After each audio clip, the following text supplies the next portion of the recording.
All right, tonight I'm giving my speech with Leslie, Dustin, Rick, and Robin.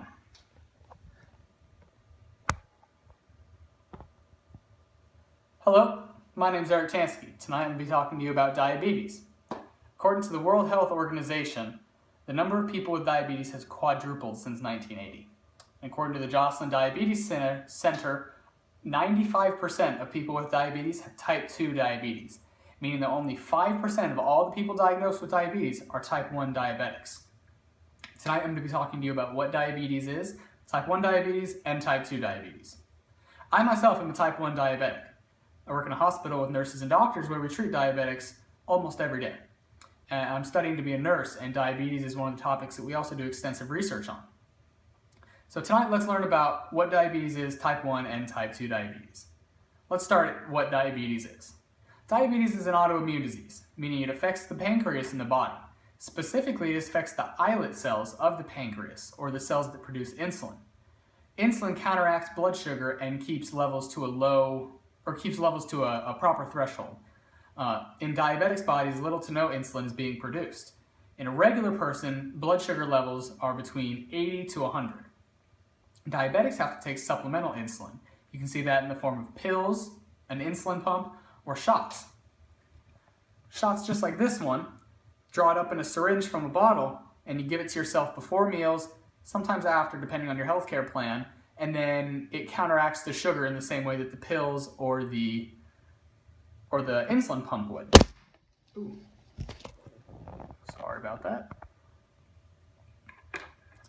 A lot of times you'll see diabetics doing finger sticks as well. The finger sticks give them a spot check on what their blood sugar is.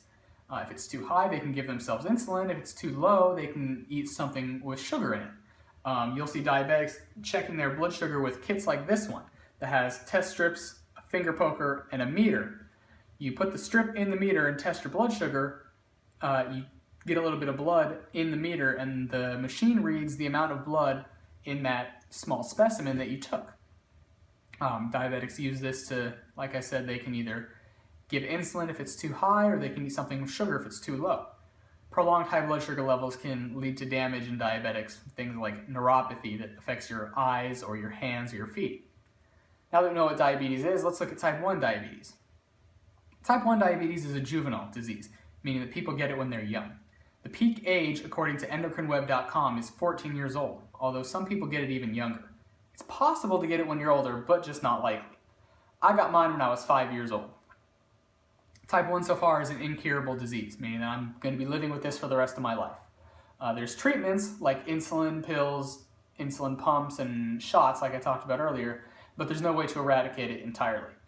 According to WebMD.com, diabetes type 1 can be hereditary or possibly triggered by a virus when you're little. Researchers still aren't 100% certain. I got it when I was 5 years old, but no one else in my family has it. Lucky me. A lot of times people will ask me, "Dad, did you get diabetes by eating too much sugar, or did you get diabetes by living an unhealthy lifestyle?" No to both of those questions. Those are questions I actually get a lot. You can't get type 1 diabetes by eating too much sugar, or you can't get type 1 diabetes by living an unhealthy lifestyle. Those risk factors may contribute to type 2 diabetes, which we'll talk about now. Type 2 diabetes you can get, according to WebMD, by excessive weight, bad genes, and poor insulin. Those are the three most likely ways to get diabetes. But like I said, eating too much sugar consumption and living a sedentary lifestyle and having poor body weight and style can also be risk factors for getting diabetes. Remember earlier I told you that the Joslin Diabetes Center says that 95% of people with diabetes have type 2 diabetes. Type 2 diabetes, unlike type 1, is not permanent. You can get rid of it through diet, exercise, and taking your medication. Also, living a good lifestyle is a healthy preventative to getting type 2 diabetes. A lot of people with type 2 diabetes have the capability to get rid of it, but they don't, because of whatever lifestyle they lead or the fact that they don't put enough effort into managing their health. Type 2 diabetes, just like type 1 diabetes, can have a lot of negative problems on the life, damaging things like the heart and blood vessels, kidneys, nerves, eyes, feet. It's even been found to correlate with Alzheimer's disease. Let's talk type 2 diabetes. Let's summarize what we learned about tonight. Tonight we learned that diabetes is an autoimmune disease that's most likely found in type 1 or type 2.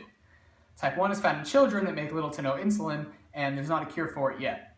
Type 2 diabetes is often found in adults that are obese or sedentary, but it's not permanent and can be reversed with lifestyle changes. I hope you learned a bit more about type 1 and type 2 diabetes tonight, and the next time you talk to someone who's diabetic, you'll have a little bit more information to go off of when you talk to them. Thank you very much. And here is Leslie, Dustin, Rick, and Robin. Thank you.